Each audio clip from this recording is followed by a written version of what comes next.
ce matin, nous allons parler du 6e commandement. Tu ne tueras point. J'ai vraiment été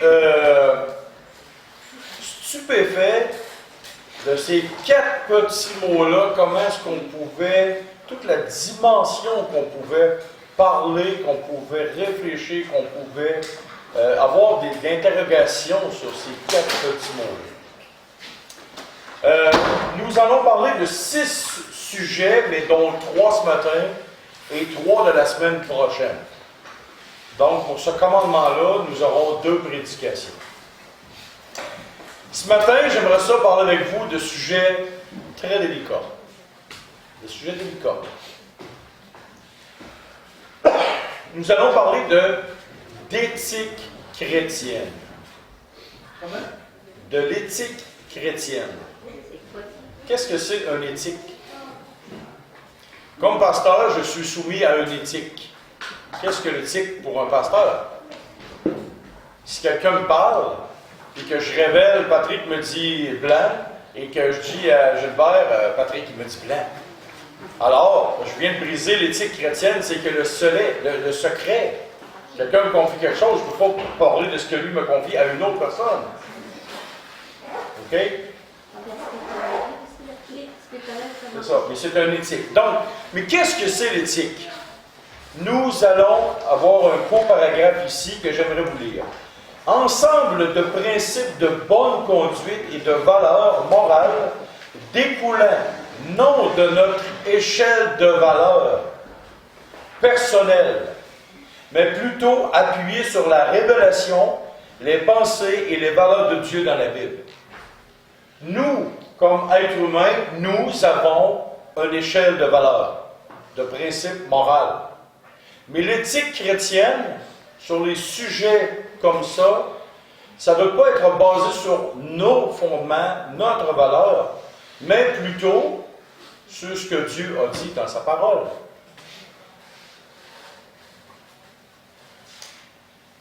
Il y a quelque chose d'important qu'on devrait savoir. Ça se trouve dans Ésaïe, chapitre 5, verset 20, et qui dit « Malheur à ceux qui appellent le mal bien et le bien mal, qui changent les ténèbres en lumière et les lumières en ténèbres, qui changent l'amertume en douceur et la douceur en amertume. » Aujourd'hui, est-ce que nous sommes dans une société qui fait exactement ça? Oui. Vous venez de l'Afrique. Est-ce que vous voyez que les valeurs changent en Afrique? Avec la plus jeune génération. Vous regardez vos parents, vous regardez votre génération, et vous regardez les plus jeunes après vous. Oh, il y a comme un clash. Les plus vieux ici au Québec arrivent 1 heure d'avance à leur travail. Les gens de ma génération, 15-20 minutes. Les jeunes d'aujourd'hui, ça commence, ils punchent en même temps. Quand ça arrive pas en retard. Puis quand ça arrive pas en retard. Voyez-vous, juste ça, c'est... Il y a quelque chose qui ne marche pas, là. Puis là, moi, je suis là, je regarde quelqu'un et lui dis « Hey, pourquoi tu ne pars pas d'avance? » Voyez-vous? On a comme... Et ça nous dérange. Et là, écoutez bien les 2 principes très importants. Plus une société s'éloigne de Dieu et de ses principes, plus le mal progresse avec ses conséquences fâcheuses. Plus le mal progresse avec ses conséquences fâcheuses, plus la société s'éloigne de Dieu et de ses principes. C'est une roue. Ça n'arrête pas. Tu t'éloignes de Dieu, les principes moraux prennent le bord et le mal s'intensifie. Plus le mal s'intensifie, plus le monde s'éloigne de Dieu et de ses principes. C'est une roue qui tourne. Et tout ça, c'est à cause du péché, à cause du mal. Et les hommes aujourd'hui n'appellent plus péché, appellent ça quoi? Les gens n'appellent plus mal, ils appellent ça quoi? Un défaut. Une tendance, un travers. C'est plus un aveugle, c'est un... Comment on appelle ça? C'est plus un aveugle. Aujourd'hui, comment est-ce qu'on appelle un aveugle? Un non-voyant. Un non-voyant. Comment on appelle un handicapé aujourd'hui? Comment? Une personne à mobilité réduite. OK? C'est plus un blanc, c'est un caucasien. Voyez-vous? Un noir, je ne sais pas. Y a-t-il un autre nom pour vous appeler? C'est quoi? Personne de couleur. Fait que moi aussi, je suis un homme de couleur. On change des mots pour des choses qui sont une évidence même. OK? On n'appelle plus le mal par son nom. Et les hommes aujourd'hui font tout dans leur pouvoir pour atténuer les conséquences du coupable. Et en plus, ils victimisent celui qui fait le mal. C'est pas de sa faute, c'est dans son enfance. C'est de la faute de son père, de sa mère, de son chat, de son chien, de son hamster, du poisson rouge, de la truite qui est dans Saint-Philémon. Saint-Philémon, c'est le village jusqu'à M. Lacaze est ici. Ce qui reste. C'est toujours la faute des autres, jamais de la faute du coupable. Puis là, en plus de ça, la société, qu'est-ce qu'ils font? Ils lui donnent des idées, des principes humains pour étouffer la conscience qu'ils ont que Dieu leur a fournie. Dieu donne une conscience à tout être humain quand il vient au monde. Et là, la société fait tout pour étouffer cette conscience-là, qui avertit l'homme que c'est mal. Qu'est-ce que la définition de tuer, de meurtre et d'homicide? Tuer, c'est ôter la vie d'une manière violente.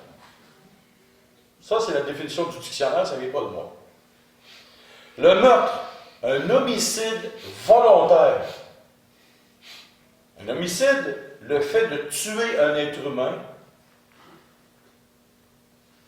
de façon volontaire, afin de lui ôter la vie de façon violente. Ça ne peut pas être plus clair que ça.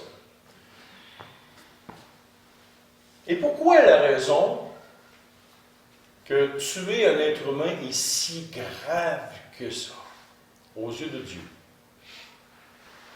Même au début, il y a un passage qu'on va lire ici tantôt. Quelle est la raison aux yeux de Dieu pourquoi de tuer, d'enlever la vie d'une personne est si grave que ça? Voici pourquoi. Genèse 1,27 et Genèse 9,6. Genèse 1,27 dit « Dieu créa l'homme à son image, et il le créa à l'image de Dieu. Il créa l'homme et la femme. » Donc, à l'origine, quand Dieu a créé l'homme et la femme, il les a créés à l'image de Dieu. Genèse 9,6, si quelqu'un verse le sang de l'homme, par l'homme son sang sera versé, car Dieu a fait l'homme à son image. Oh! Là, on parle que si Dieu a dit, et là, quelqu'un pourra dire, « Ah, mais ça, c'était dans l'Ancien Testament. » Genèse, la loi n'était pas encore donnée. Et Dieu a dit ça à Noé. Maintenant, si tu tues un homme, bien, par l'homme, donc les pères qui sont autour, ne parle pas P-E-R-E, mais P-A-I-R-E, donc la société, une justice, une loi quelconque, tu vas mourir. Pourquoi? Parce que tu as fait quelque chose de très grave. Et là, voici pourquoi. Et ça part de très loin. Pourquoi? Qu'est-ce qui se passe? Le diable est la créature qui déteste le plus l'être humain. Il déteste et méprise l'être humain. Et pourquoi? Quand on lit dans Exode, pas Exode, mais dans Ézéchiel chapitre 28, versets 11 à 19, où était le diable dans la présence de Dieu? Il était en Éden, sur une place qui était pleine de pierres précieuses. Il était un chérubin protecteur, un gardien. Il avait un rôle, une place. Il avait une primauté. Il était le plus beau et le plus puissant de tous les anges. C'est un chérubin protecteur. Et il était à un endroit céleste qu'on appelle « Tu étais en Éden ». C'est littéralement ça. Qu'est-ce qui s'est produit avec le diable? Par son commerce, par son péché, il a été détrôné de sa responsabilité, de toute sa beauté, de l'endroit où il était. Et là, un jour, qu'est-ce que Dieu a fait? Il a créé la terre, a créé tout ce qu'il y a dessus, la terre. Il a créé un jardin d'une magnificence extraordinaire. Et c'est quoi le nom qu'il a donné? Éden. Éden. Et il a pris quelqu'un qui est à l'image de Dieu. Il a fabriqué quelqu'un à l'image de Dieu, l'a placé dans le jardin d'Éden. Et qu'est-ce que le diable voulait, lui? Il voulait prendre la place de Dieu. Il voulait dominer sur tout ce que Dieu avait fait. Dieu a dit, je crée un homme et une femme à mon image. C'est lui qui va dominer sur tout ce que moi j'ai créé sur terre. Je vais le placer dans un endroit qui s'appelle du même nom. Et toi, tu vas gérer toute la terre. C'est par jalousie, par rage que le diable... Pourquoi? Parce que le diable a tout perdu. Et Dieu aura fait un homme et une femme. Il leur a donné le pendant, le semblant de ce que le diable avait perdu. Et à cause de ça, le diable a une haine profonde envers l'être humain. Et ce qu'il cherche à faire au maximum, c'est de détruire ce que l'homme représente, donc l'image de Dieu. L'image de Dieu. Et comment tu fais pour détruire l'image de Dieu? Tu le fais mourir. Et pour ceux qui veulent des références, Ézéchiel 28, 11 à 19, Genèse 2, 15 et le psaume 8, 5 à 10. Pour vérifier si ce que je dis, si c'est vrai. Donc le diable, tout ce qu'il peut faire, tout ce qu'il veut faire, tout ce qui est en son pouvoir pour détruire l'homme, jusqu'à le faire mourir, il va le faire. Pourquoi vous pensez que Dieu a dit, fais tout ce que tu veux avec Job, sauf une chose? Ne touche pas à sa vie. Ça a rapport avec l'image de Dieu. Dieu ne pourra jamais accepter et tolérer que le diable vienne jusque-là sans sa permission. Maintenant, quand on parle du meurtre, le meurtre prémédité ou non,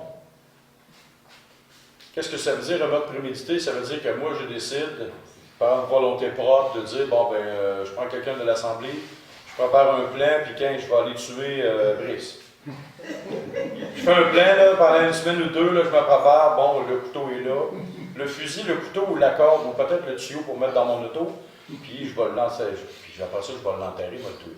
Ça s'appelle un meurtre prémédité. Tu réfléchis à ton affaire, tu y vas. Un meurtre prémédité, Brice, je me chicane avec lui, puis là, tout d'un coup, bang, je donne un coup de poing, et là, Brice, capote, il est mort. Ça, c'est un meurtre. J'ai tué quelqu'un, mais c'était non prémédité. Peu importe ce que c'est. Le meurtre, la mort d'une personne, donne des conséquences collatérales extrêmement graves. Extrêmement graves. La famille de la victime. Imagine sa femme, ses enfants. Imaginons la famille du meurtrier. Le gars qui est rentré dans la mosquée de Québec, puis qui a tué 6 musulmans, qui est rentré pour tuer des personnes. Avez-vous déjà entendu le témoignage de ses parents? Ah, ils sont joyeux, hein? Non. C'est un fiasco total pour le reste de leur vie. Les parents de la victime, les enfants, les parents du meurtrier, les enfants du meurtrier. C'est incroyable les dommages collatéraux. Les amis, les collègues de travail, tout autour. Si je tue Brice, sa femme, ses enfants, ou ses amis, ses collègues, les amis, là, tu travailles à Revenu Québec. C'est une blague. Brice, il y a des amis, beaucoup. Mais voyez-vous, c'est tous des dommages collatéraux. Quelqu'un qui décide de tuer une personne, c'est grave. C'est épouvantable. La stigmatisation aussi de la famille du coupable. Stigmatisation. Ça veut dire on le met dans un coin, puis là, on dit plein de choses sur la famille. Qu'est-ce qu'ils ont dit des parents du gars? Il a mal éduqué ses enfants, il a mal éduqué. Madame Lépine, la chrétienne. Marc Lépine qui est rentré. Où est-ce qu'il est rentré? Polytechnique. Il a tué 20 femmes, je pense. Cette femme-là, combien est-ce qu'elle a eu de... Elle s'est faite mettre de côté, elle s'est fait planter, ramasser, c'était de sa faute, pis ci, pis ça. Pis... Quelle méchanceté!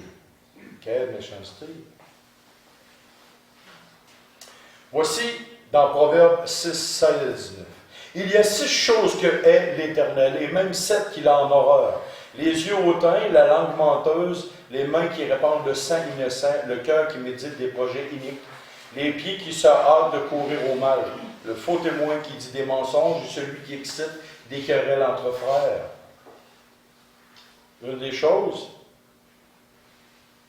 les mains qui répandent le sang innocent. Wow! Qu'est-ce que ça veut dire? C'est carrément le meurtre. Ça, c'est une chose que Dieu hait profondément, le meurtre. Aujourd'hui, le Seigneur, dans sa parole, dans l'Ancien Testament, dit « Tu ne tueras point ». Et qu'est-ce que le Seigneur Jésus a fait? Il est allé plus loin. Celui qui haït son frère est quoi? Meurtrier. Un meurtrier. C'est un meurtrier.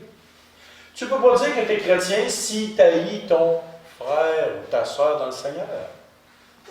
Il y a des gens qui ont des comportements terribles comme chrétiens.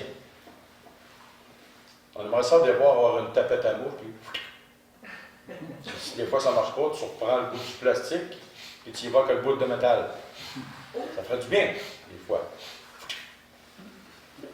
Il existe même des tapettes électriques aujourd'hui. OK? On a envie des fois. Mais il y a une chose dans nos cœurs qui se produit. À force que les gens pèsent toujours sur le même bouton, on peut devenir à développer un sentiment pas très beau qui s'appelle la haine. Est-ce qu'on arrive à un point où on haït notre frère, notre sœur, pour qui Christ est mort, et en même temps, ça revient à dire que nous haïssons l'image de Dieu. Parce qu'il a été créé à l'image de Dieu, à la ressemblance de Dieu. Donc, si tu haïs ton frère ou ta sœur, tu haïs l'image qu'il représente, soit Dieu. Ça va jusqu'à ce point-là. Le deuxième thème, le suicide.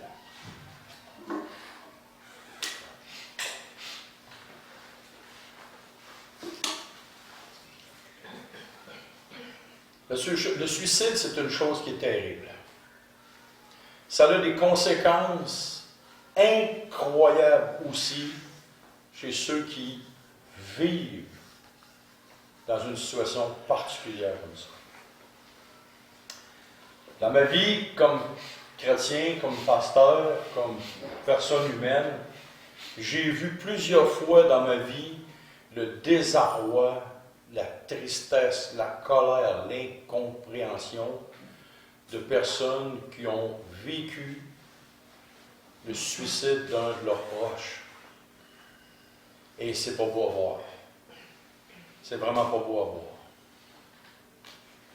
Puis, tu parles avec ces gens-là et c'est des questionnements. Et en plus de ça, c'est le sentiment d'impuissance. Ou le sentiment de dire, c'est où j'ai manqué. Surtout les parents qui voient un de leurs fils se suicider.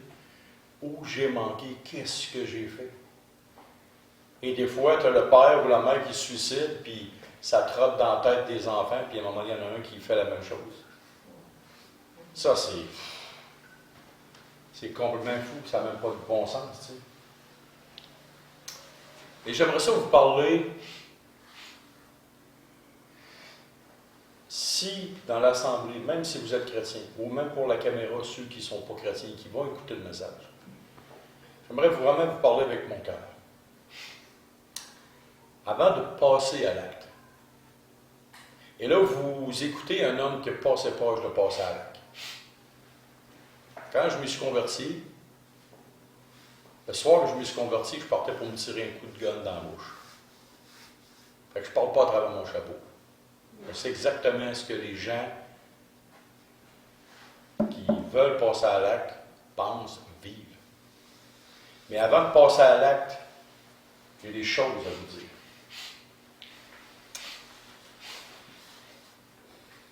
Vous pouvez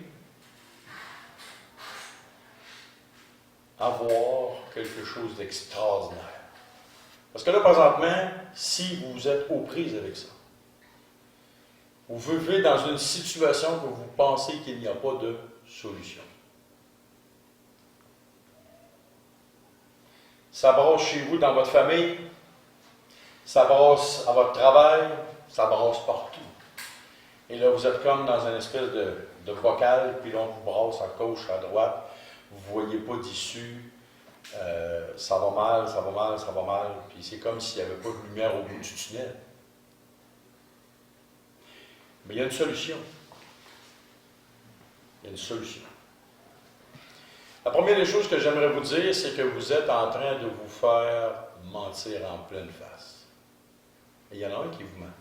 Tantôt, je vous ai dit qu'il y en a un, votre ennemi, qui haïssait l'être humain au maximum. Et ce qu'il veut, c'est détruire l'image que vous représentez. Donc, Dieu. Si vous passez à l'acte, il a gagné. Fait qu'avant de passer à l'acte, écoutez attentivement ce que j'ai à vous dire. Même pour ceux qui sont à l'écran. La première des choses, c'est que le diable est en train de vous tromper et solide à part de ça. Vous avez un ennemi numéro 1 et c'est lui qui est en train de vous tromper. Premièrement, pour le non-croyant, le suicide n'est pas la fin de tous les problèmes, c'est le commencement de tous vos pires problèmes. Vous pensez, c'est suicidé, maintenant il va se reposer dans sa tombe. Êtes-vous sûr, certain? Est-ce quelqu'un qui vous a dit que vous allez vous reposer? Pas du tout. C'est le commencement de la pire des affaires qui ne peut pas vous arriver. Il y a un passage dans la parole de Dieu qui dit ceci, Hébreux 9:27. Et comme il est réservé aux hommes de mourir une seule fois, après quoi vient le jugement. Donc, vous n'allez pas vous réincarner pour avoir une meilleure vie. C'est encore une autre menterie du diable. Vous avez une vie à vivre, et après ça, ça vient le jugement. Et si vous n'êtes pas sauvé, la parole de Dieu dit que c'est une chose terrible de tomber entre les mains du Dieu vivant. Donc, si vous pensez que vos soucis vont être finis quand la lumière va décrocher, bien, la lumière va décrocher une fraction de seconde, et après ça, il y a des lumières qui vont s'allumer parce que vous allez rencontrer quelqu'un. Et ce quelqu'un, c'est Dieu. Et voici comment le diable procède afin que vous commettiez l'irréparable et qui va avoir des conséquences pour l'éternité. Voici comment le diable procède. Il vous entraîne dans des mauvais choix de vie. Vous écoutez ces suggestions et il vous entraîne dans des mauvais choix de vie. Et peu importe c'est quoi, il vous entraîne dans des mauvais choix de vie. Et ça amène des conséquences sur votre bonheur. Parce que quelqu'un qui veut se suicider, il est loin d'être heureux et joyeux dans sa vie. Le bonheur s'en va parce qu'il y a des mauvais choix, à cause qu'il y a des mauvaises suggestions. Et là, vous écoutez, vous commencez à faire une discussion avec le diable. Ça, c'est la réalité. Même si vous ne croyez pas que le diable est là, c'est parfait, il est caché en arrière du garde-robe et vous entendez une petite voix. Il n'arrivera pas à côté de vous, le diable va vous dire « Hey, je suis là, je veux te berner, te tromper, puis mon but, c'est que tu te suicides. » Jamais vous entendrez le diable faire ça, et vous allez voir pourquoi tantôt.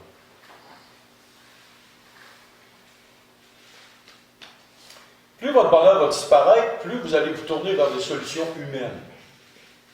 Vu que vous ne trouvez pas des solutions humaines, vous allez aller voir des psychiatres, des psychologues. Vous allez aller voir des gourous, vous allez aller faire un tour dans tous les sectes qui existent au Québec, ou partout en Afrique, ou partout au Groenland, je ne sais pas.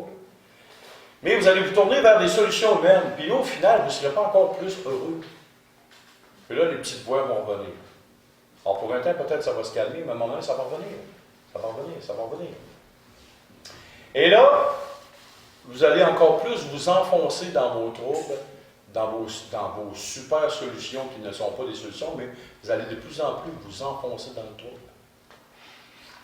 Et là, vous allez avoir, soit par le diable ou par les démons, parce que le diable ne peut pas être partout en même temps, donc il a besoin d'une gang de chums pour faire le job. Fait que là, tous ses amis ou lui, vient et vous dit, la mort est douce. Votre vie, ce n'est juste que de la haine. Il manque 4 lettres. Que personne ne tient à vous. Que vous n'avez rien fait de bon dans la vie. Hein? Que la vie ne vaut pas la peine d'être vécue. Que les problèmes sont insurmontables. Voici ce que le diable vous suggère. Et là, je vous dis, stop, arrêtez-vous. Il y a une urgence d'écouter ce matin. C'est une pure folie que vous ayez ces genres d'idées-là dans vos têtes. Pourquoi? Voici à qui vous avez affaire. Jean 8, 44. Vous avez pour père le diable, et vous voulez accomplir les désirs de votre père. Il a été meurtrier dès le commencement, et il ne se tient pas dans la vérité, parce qu'il n'a pas de vérité en lui lorsqu'il profère le mensonge. Il parle de son propre fond, car il est menteur et le père du mensonge. C'est ça que tu es en train d'écouter. Vous avez pour père le diable et vous voulez accomplir les désirs de votre père. C'est quoi le désir de ton père? Si tu n'es pas chrétien, c'est que tu meurs. Parce qu'il veut détruire l'image que tu représentes. Dieu. Le profond désir du diable, c'est que tu meurs. Il a été meurtrier dès le commencement. Qui vous pensez qui a suggéré de tuer Abel? Qui vous pensez qui a suggéré? Qui vous pensez qui suggère de vous suicider? OK? Et il ne se tient pas dans la vérité. Donc, vous commencez à l'écouter, vous n'êtes pas dans la vérité. Vous écoutez du mensonge, du mensonge, du mensonge, du mensonge. C'est la même chose que si je vous disais, mets ta main là, donne-moi un marteau, puis fais-moi confiance. Ça fera pas mal. Hein? C'est comme Josiane, des fois, m'agace. Là, je file pas trop. Puis là, elle me flatte. Papa, bouge pas et laisse-toi faire. Là, je la regarde. Non, je connais assez. Je la laisse pas faire. Voyez-vous? Mais le diable, c'est comme si vous disiez ça. Mets ta main sur la table, je vais prendre un marteau, je vais te frapper, ça fera pas mal. Hein? Gilbert, tu veux-tu l'essayer? L'histoire du marteau, ça fera pas mal, c'est promis. Ben, moi, je ne le sentirais pas, c'est pour ça que je te dis que ça fera pas mal. Le diable est en train de vous berner, de vous arnaquer, de vous mentir en pleine face. Et il sait très bien une chose. Son jugement s'en vient, et votre jugement s'en vient aussi si vous l'écoutez. Ce qu'il veut, c'est de vous entraîner à faire l'acte irréparable et qui amène des conséquences terribles partout. Ce qu'il ne vous dit pas, par exemple. OK? Il y a des dommages collatéraux qui vont entraîner après votre départ des souffrances extrêmes. Je me suicide demain matin. C'est quoi les impacts? Mon assemblée n'a plus de pasteur. Ma femme reste seule. Mes enfants restent seuls. Voulez-vous, les filles, que je me suicide? Nicolas, veux-tu que je me suicide? Suzy, veux-tu que je me suicide? Si je commençais à leur faire écrire sur une feuille de papier pourquoi ils ne veulent pas que je me suicide, je n'aurais longtemps. OK? Voyez-vous, avant de poser l'acte irréparable, si vous feriez le topo, là, prenez-vous des feuilles, donnez ça à tous vos entourages. Puis faites écrire, si je me suiciderais, qu'est-ce qui arriverait? Et là, c'est ça qui va arriver. OK? C'est ça qui va y arriver. Dites-vous une chose, que Dieu est là. Il est tout puissant pour guérir votre cœur. Tous les problèmes que vous vivez. Dieu est tout puissant pour guérir votre cœur. Vous pensez que vous avez des problèmes avec vos enfants?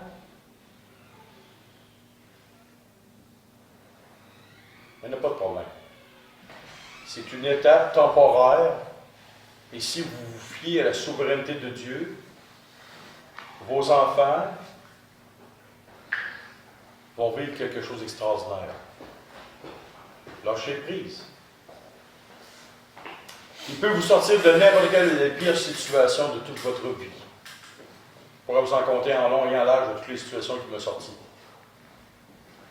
C'est que si vous pensez que vos enfants sont spécial édition, je vais vous présenter ma mère.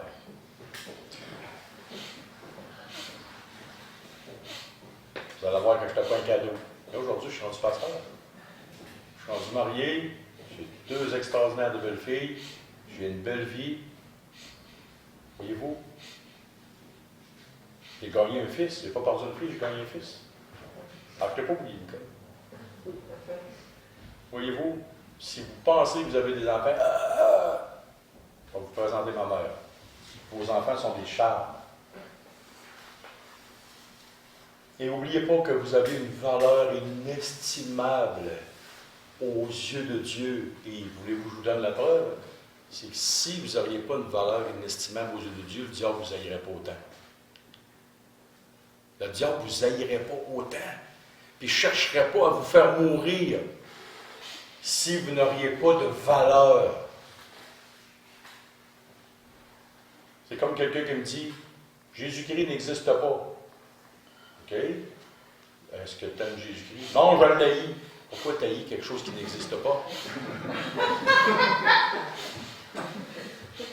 Ça n'a pas de bon sens. Va te faire soigner. Prends ta carte d'assurance maladie, puis va à l'hôpital, ils vont te soigner, c'est gratuit. Donc, pourquoi le diable cherche à vous faire mourir, à que vous suicidiez, faire un paquet de mensonges, c'est pas compliqué. Parce que vous avez une valeur incroyable et inestimable aux yeux du Créateur. Et c'est pour ça qu'il veut vous détruire. Pour votre plus grand bien, je vous en supplie, tournez-vous vers Dieu. Et le 3e sujet, l'avortement. Et ça, c'est un sujet assez délicat. Attachez votre truc avec de la broche. Enlève mes manches. Oh, ça va être sérieux, je peux monter. Ouais. L'avortement. Je ne rentrerai pas dans plein de gros détails. Il y a des gens qui sont en faveur de l'argument. Tu vas voir sur Internet, il y a un paquet d'arguments en faveur pour l'avortement. Il y a d'autres personnes qui sont carrément en défaveur, qui sont pro-vie, d'autres pro-avortement. Nous, comme chrétiens, qu'est-ce qu'on fait? Qu'est-ce qu'on réfléchit? Qu'est-ce qu'on fait à une femme qui s'est faite violer? Une jeune fille de 14-15 ans qui s'est fait violer tombe enceinte. Est-ce qu'on prône l'avortement? On dit, elle va briser sa vie. Qu'est-ce qu'on fait? Ma fille se fait violer, elle tombe enceinte, je deviens grand-père, mais mon petit-fils est le fruit d'un viol. Il y a plein de questions demain. Beaucoup de questions. Il y en a des questions, il y a plein de situations.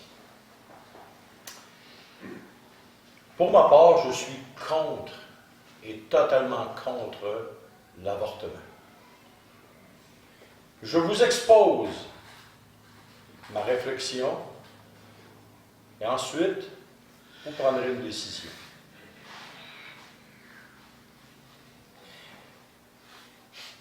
Un homme apprend que sa femme est enceinte d'une journée.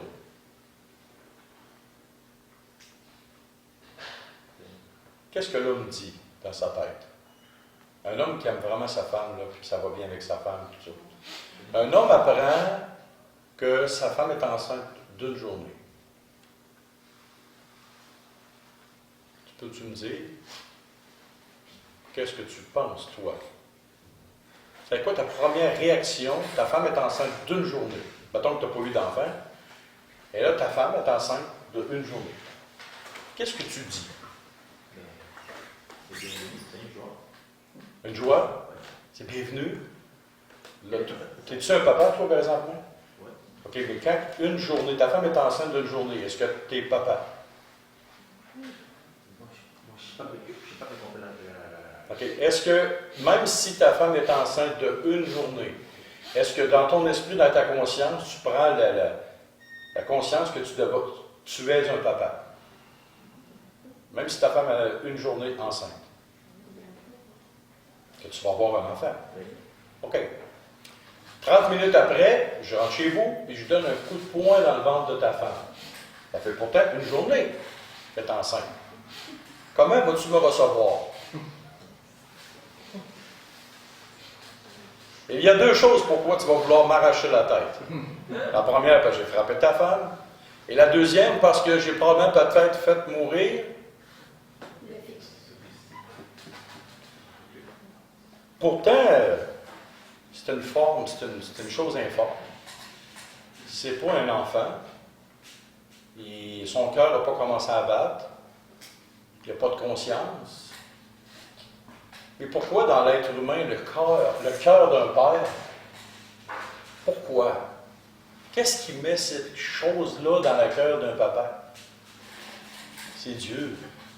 C'est Dieu qui dit dans l'homme, « Oh, là, je suis papa. » Même si la femme, ça fait une journée qu'elle est enceinte.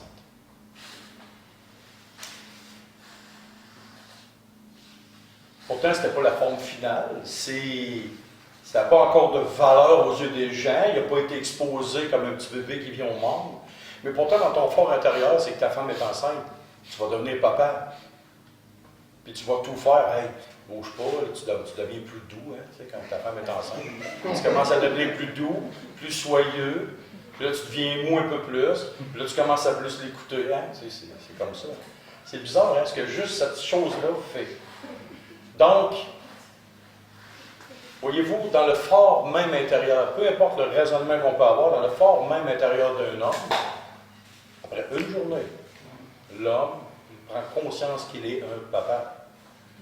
Il prend conscience, oh, il devient comme un pourvoyeur. Oh, il devient comme une personne plus attentive. Pourquoi? C'est juste une forme invisible, pourtant.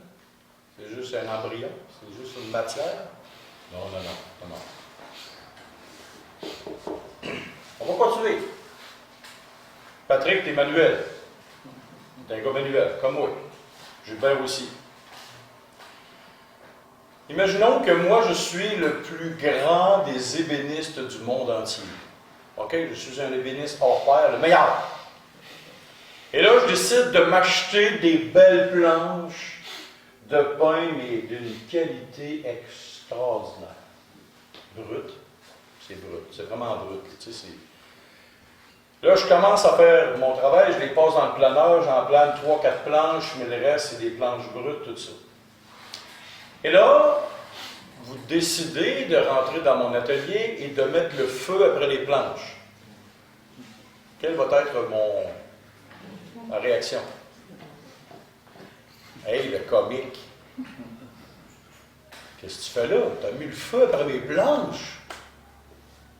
J'avais commencé à faire le job, le comique. Ou imaginons que je suis le plus grand des artistes peintres.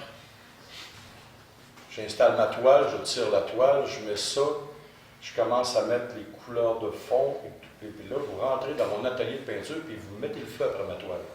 Qu'est-ce que je vais vous dire? Hey, le comique, c'est que tu as fait là, tu as brisé ma toile, tu as tout brisé ce que je faisais là. Et là, vous me diriez, ouais, mais c'était pas le meuble final que j'ai brûlé, c'est juste des planches. C'était pas l'œuvre finie d'une grande toile que j'ai brûlée. C'est juste le commencement. Bon, maintenant, Dieu place un ovule, un spermatozoïde ensemble. Ça forme quoi? Qu'est-ce qui commence à se produire? À partir d'un ovule et d'un spermatozoïde. Voici un petit texte que je vais vous lire. Selon des études scientifiques qui ont été menées au cours des années, et d'après l'avancement de la technologie, on a pu vérifier que la vie humaine commence à partir de l'union d'un ovule et d'un spermatozoïde, et qu'à partir de ce moment précis, le résultat n'est ni plus ni moins qu'un être humain. Il s'est aussi vérifié que cet être humain possède un ADN unique et qu'il est déjà inscrit, ce qui détermine le sexe, la couleur, les yeux et les cheveux. Donc, aussitôt qu'il y a un ovule et un spermatozoïde qui se rencontrent, l'ADN de l'être humain, ce qui le détermine, est déjà inscrit dans cette cellule-là. Oh! Donc, si l'ADN d'une personne est déjà inscrit, donc c'est quoi par définition scientifique? Vous prenez une prise de sang et vous regardez quoi? Vous allez regarder mon ADN. Vous allez pouvoir déterminer plein de choses sur ma personnalité, sur moi, si ça. Un scientifique, sans m'avoir vu, pourrait dire que James, il a des cheveux bruns, en tout cas. Il en reste un peu, il y en a pareil. Pourrait déterminer ma couleur de yeux, et ils vont même jusqu'à un point, pour même me dire de quoi je vais mourir. Voyez-vous, tu sais, jusqu'à un certain point. Mais l'ADN est très très fort. Donc, aussitôt qu'un ovule et un spermatozoïde s'embriquent, et j'ai appris une chose sur la science aussi. Ils disent, c'est dans le corps de la femme, c'est son corps. Faut-tu vous poser une question? Qui fabrique le placenta, la femme ou l'embryon? Le placenta n'appartient pas à la femme, c'est pas elle qui le crée, c'est le petit embryon. Donc, c'est pas la femme, c'est pas son corps. L'utérus appartient à la femme. Mais tout ce qu'il y a dedans, ça n'y appartient pas. Il y a un ADN, le placenta est formé par l'embryon, et tout ce qui vient avec. Puis là, on dit, ouais, mais c'était pas tout à fait achevé. Tantôt, je vais parler de planche pour faire un meuble, de toile. L'artiste, brûle mes planches, tu vas savoir, même si la job n'est pas finie. Qui est l'artiste de l'embryon et du placenta? C'est Dieu! C'est Dieu qui place dans le corps d'une autre personne ce qui lui appartient, ce qui le représente. On va aller voir deux textes. Psaume 139, 13 à 17 et Luc 1, 35 à 44. Et nous allons terminer avec ça. Psaume 139, 13 à 17.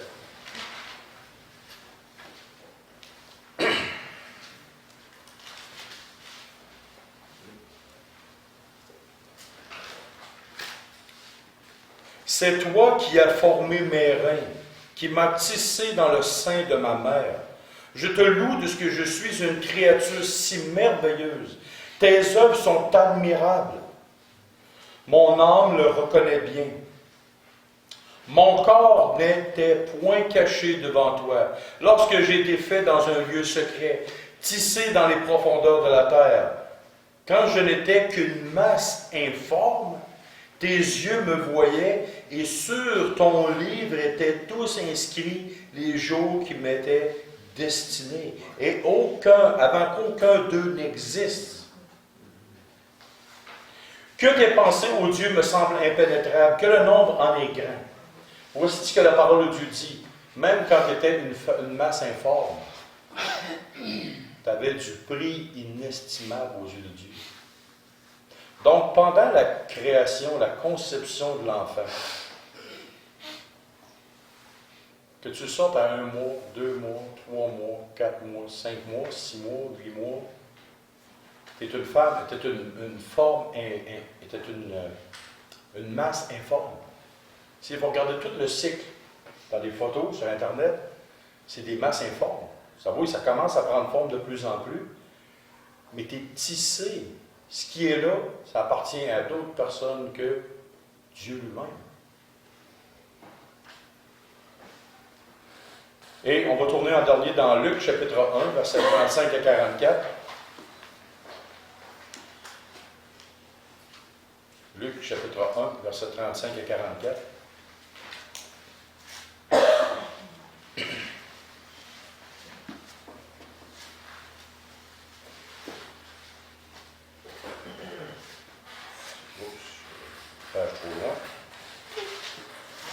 Luc 1, 35 à 44.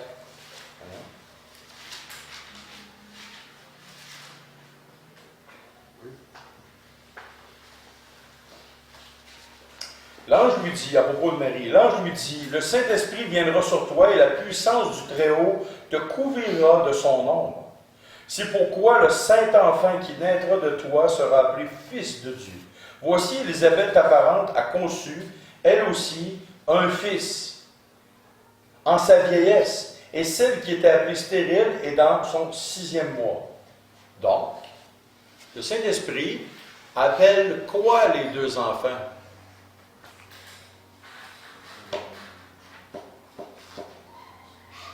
Fils. Ils ne sont pas sortis du ventre. Ils sont déjà appelés fils. Il y en a un qui a 6 mois et l'autre qui a une journée. On continue. Ils sont appelés fils. Car rien n'était possible à Dieu. Marie dit, je suis la servante du Seigneur, qu'il me soit fait selon ta parole. Et l'ange la quitta. Dans le même temps, Marie se leva et s'en alla en hâte vers la montagne dans une ville de Juda. Elle entra dans la maison de Zacharie et salua Élisabeth. De Marie, où ce qui était, jusqu'à Élisabeth, à la marche, ça prend 4 jours. Environ. Donc, Marie tombe enceinte, est partie, 4 jours, elle arrive chez sa cousine, tante, peu importe. Dès qu'Élisabeth entendit la salutation de Marie, son enfant tressaillit dans son sein, malgré que c'était une femme informe, tu sais, puis qu'il n'y avait pas vraiment de... C'est pas vraiment un être vivant, c'est ça? Non. Aussitôt que Marie, qui était enceinte de 4 jours, a rentré, le salué, l'enfant Jean-Baptiste a tressailli dans le ventre de sa mère. Et elle fut remplie du Saint-Esprit. Elle s'écria d'une voix forte, « Tu es bénie entre les femmes, et le fruit de ton sein est béni. Comment m'est-il accordé que la mère d'une forme informe, d'une matière informe, sans importance, vienne auprès de moi? » C'est tout ça que c'est marqué? Non. Oui, mais pourtant, il y avait juste 4 jours, l'embryon. C'était un embryon de 4 jours. Ça devrait être une forme informe. Une masse informe de peu d'importance. Comment est-ce qu'Élisabeth appelle la masse informe qui est dans le ventre de Marie après 4 jours? La mère de mon Seigneur. Après 4 jours, elle considère ce petit embryon comme étant son Seigneur. S'il vous plaît, ne vous faites jamais berner en pensant qu'un embryon ne vaut rien. Rien. C'est pas vrai. Ça a une valeur inestimable.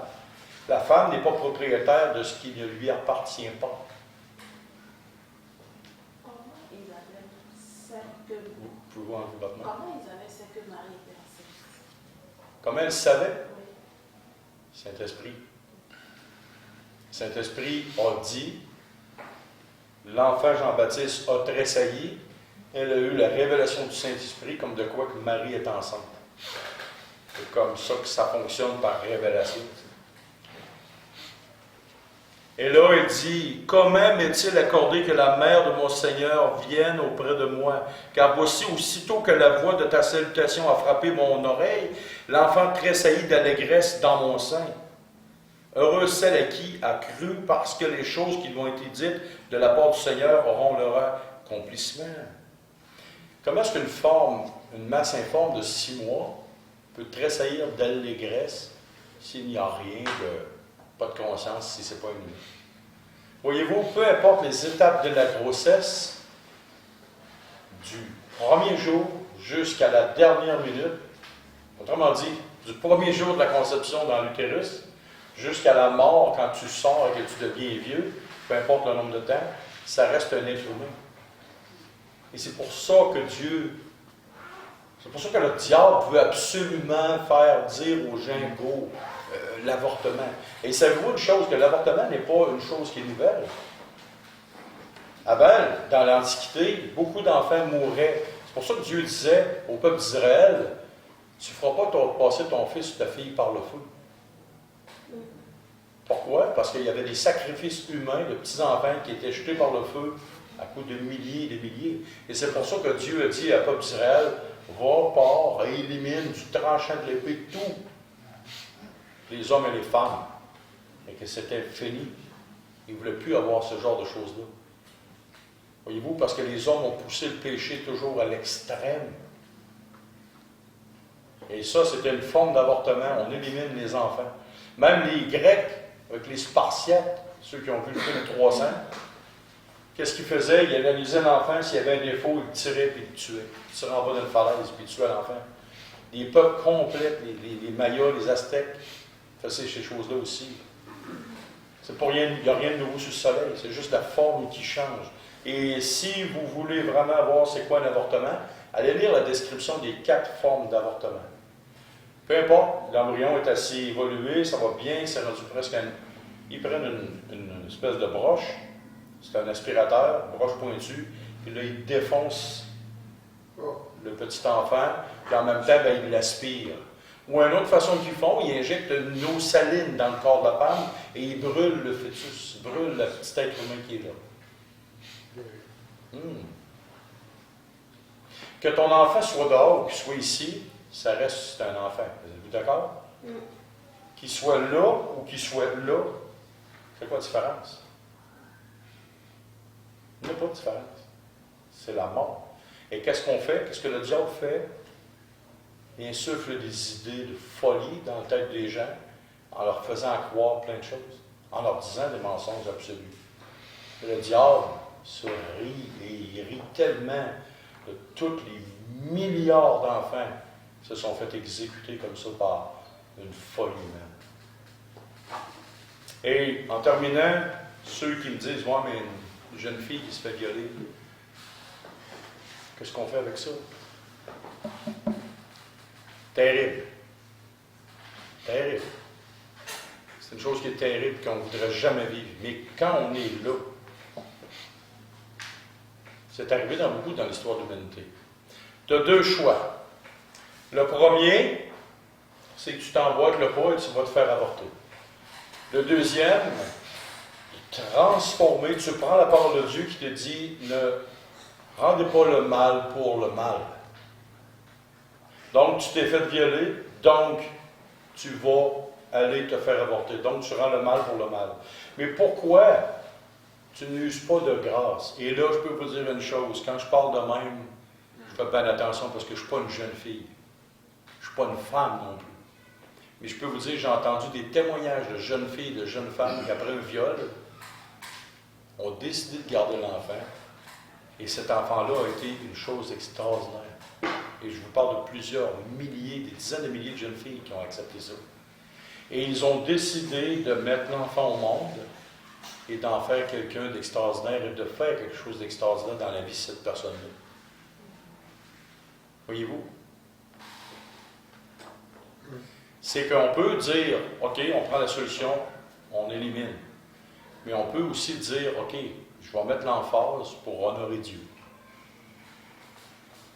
Savez-vous une chose, c'est que dans la famille de ma femme, il y a eu une jeune femme qui a été victime.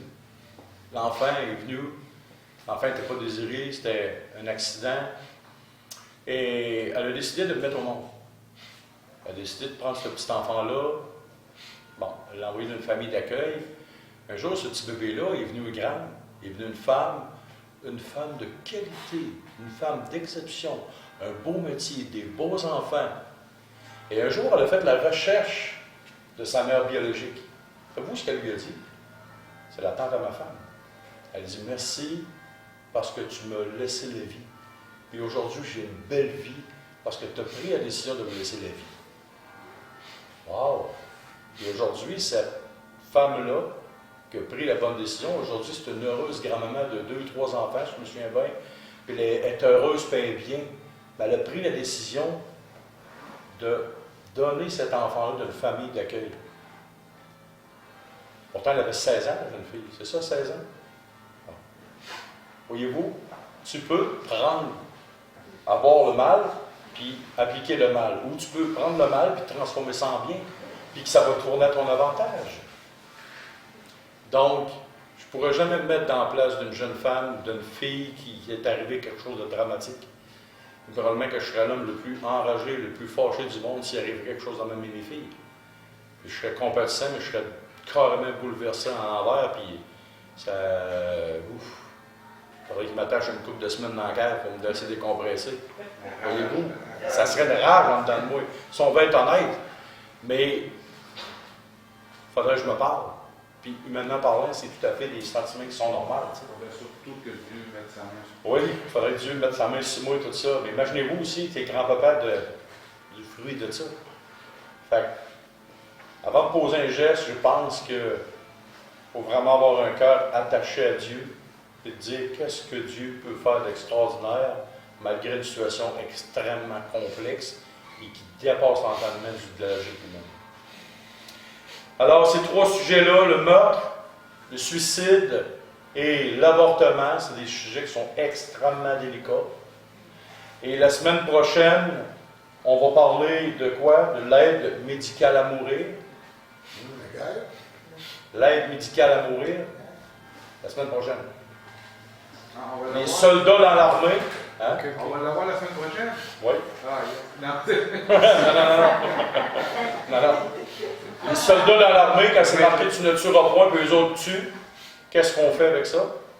Et ou les policiers, qui sont policiers, qui doivent sortir leur arme à feu et qui tuent, mettons qu'ils sont chrétiens, il y en a beaucoup de policiers qui sont chrétiens dans le monde, et qu'est-ce qu'ils doivent faire?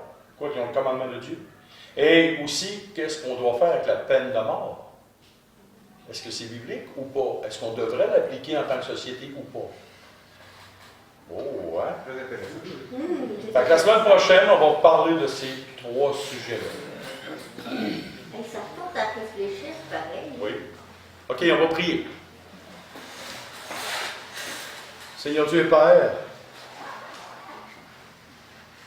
nous avons vu, Père, trois sujets qui sont vraiment sensibles.